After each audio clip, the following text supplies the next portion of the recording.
অনেক অনেক বছর আগে প্রজ্ঞা নদীর পাশে বীরমিত্রপুর নামে এক রাজ্য ছিল।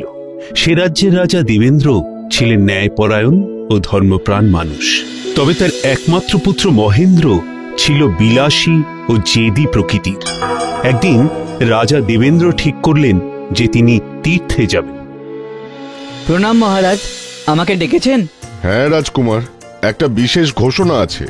আমি একটা সিদ্ধান্ত নিয়েছি, আর আজ সবার উপস্থিতিতে সেটা আমি জানাতে চাই। বেশ, বলুন মহারাজ। আমি 2 মাসের জন্য তীর্থে যেতে চাই। 2 মাস? কিন্তু মহারাজ, ততদিন এই রাজ্য। সেই 2 মাসের জন্য আমি রাজকুমার মহেন্দ্রকে রাজা ঘোষণা করছি। কিন্তু পিতা, আমি তো এই রাজ্যপাটের কিছুই বুঝতে পারি না, আর আমার রাজ্য চালনার তেমন কোনো অভিজ্ঞতাও নেই। আমিও যখন রাজ্যের ভার প্রথম পেয়েছিলাম, আমিও কিছু বুঝতাম না, কিন্তু শিখে গেছি। তুমিও ঠিক পারবে। যথা আজ্ঞা।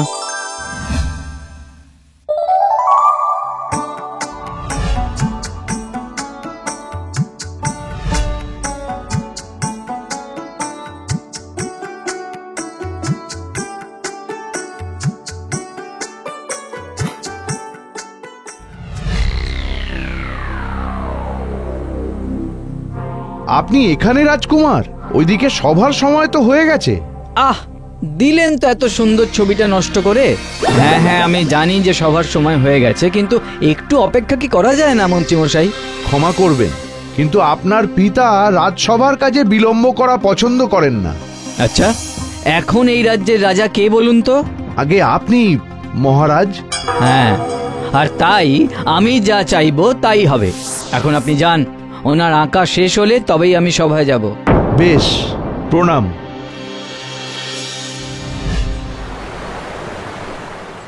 বাহ, ভারী মনোরম পরিবেশ। এমন জায়গায় তো রোজই আসতে ইচ্ছা করে, কিন্তু এই নদী থেকে প্রাসাদের দূরত্ব বড় বেশি। আচ্ছা, এই নদীকে যদি প্রাসাদের কাছে নিয়ে আসা হয় তাহলে কেমন হয়? মন্ত্রীমশাই, একটা জরুরি কথা আছে। আগে বলুন মহারাজ। মন্ত্রীমশাই, এই নদী আমার বড় প্রিয়। আমি চাই এমন কিছু করা হোক যাতে এই নদী একেবারে আমাদের প্রাসাদের কাছেই চলে যায়। কিন্তু সে কি করে সম্ভব? কিভাবে সম্ভব সে উপায় তো আপনি বলবেন মন্ত্রীমশাই। আপনি তো রাজ্যের মন্ত্রী। আমার নদী চাই যত দ্রুত সম্ভব এই প্রজ্ঞা নদী যেন আমার প্রাসাদের সামনে দিয়ে বইতে শুরু করে। এবার কি করব? এ তো মাটি খুঁড়ে নদীর গতিপথ পাল্টাতে হবে। যাই।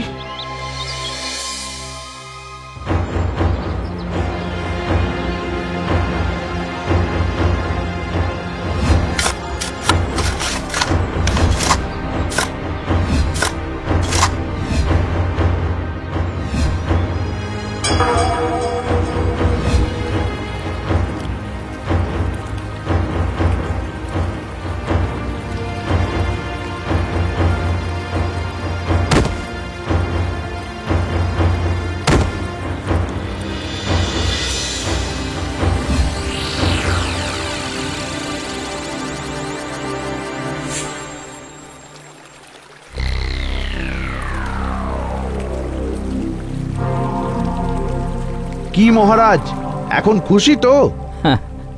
হ্যাঁ, খুব খুশি মন্ত্রীমশাই, খুব খুশি।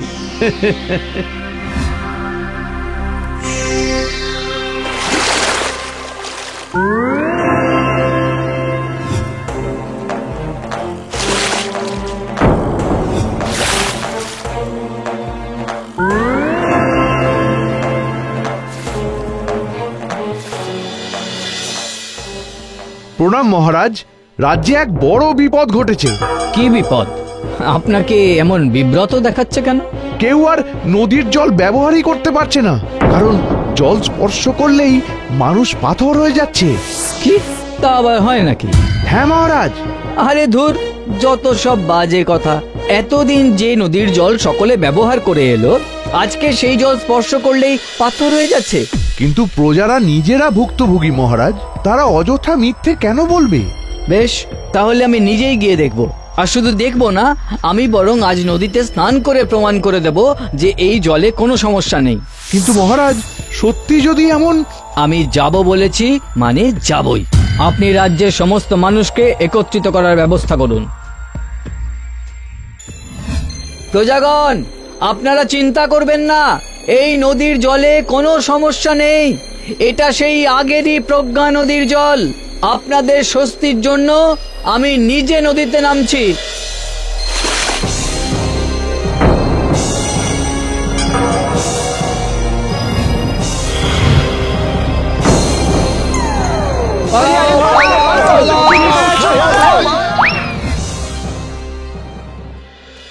এদিকে দেশের বিভিন্ন তীর্থস্থানে ভ্রমণ করে প্রায় মাস দুয়েক পরে রাজ্যে ফিরলেন মহারাজ দেবেন্দ্র।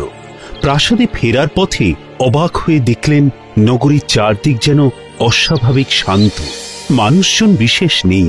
গোটা রাজ্য যেন অদ্ভুতভাবে স্তব্ধ হয়ে আছে। আরে, নগরের এই অবস্থা কেন? কাউকে কোথাও দেখতে পাচ্ছি না, সব কেমন যেন লাগছে।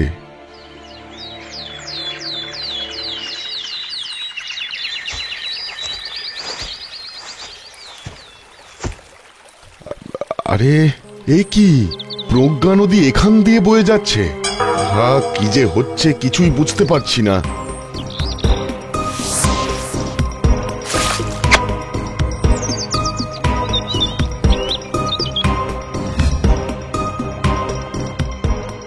প্রহরী, প্রহরী, মহেন্দ্র, কে কোথায় আছো? মন্ত্রী! এ কি, কোথায় সবাই? বৃথা চেষ্টা মহারাজ, বৃথা চেষ্টা। বৃথা চেষ্টা মানে? কেউ কোথাও নেই, সব পাথর হয়ে গেছে। পাথর? আহা, কি বলছেন আপনি? আপনি যখন তীর্থে বেরিয়ে গেলেন, তারপর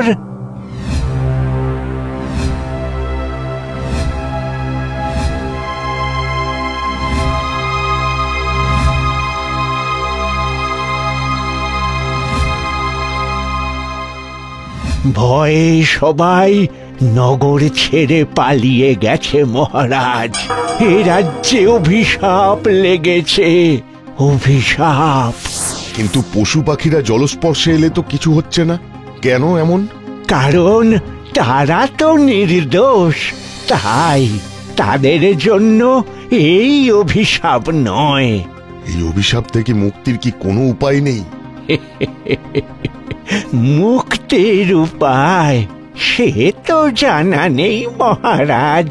প্রকৃতির দেওয়া আশীর্বাদ আর অভিশাপ বোঝা যে খুব কঠিন, খুব কঠিন।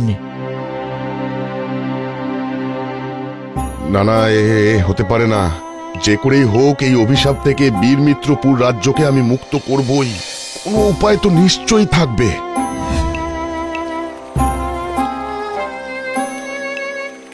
হে নদী দেবী, আপনি আমাদের মায়ের সমান। আপনার জলের যোগানের কারণেই আমার রাজ্য এত সুজলা সুফলা ও সমৃদ্ধি লাভ করেছে। আমাদের ভুল শোধরানোর সুযোগ করে দিন।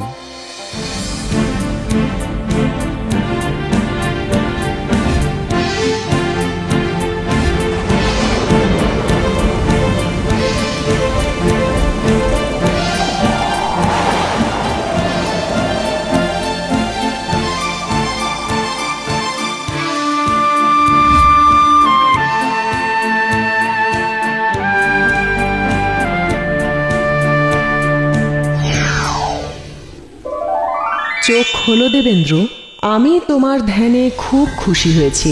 প্রণাম দেবী। এই অধমের ডাকে আপনি যে সাড়া দিয়েছেন সেটাই আমার পরম সৌভাগ্য।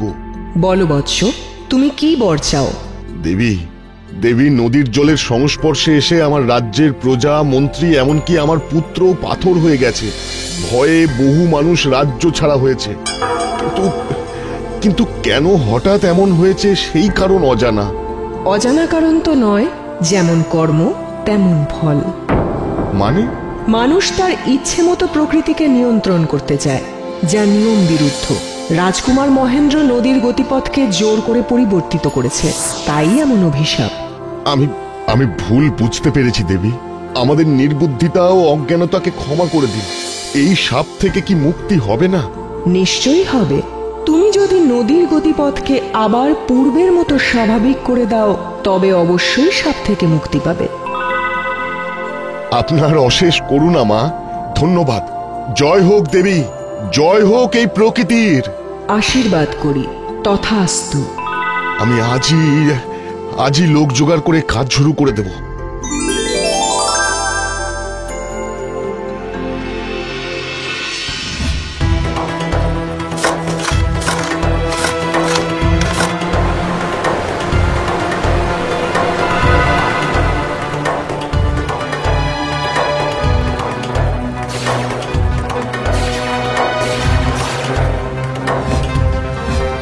পিতা, আপনি ফিরে এসেছেন।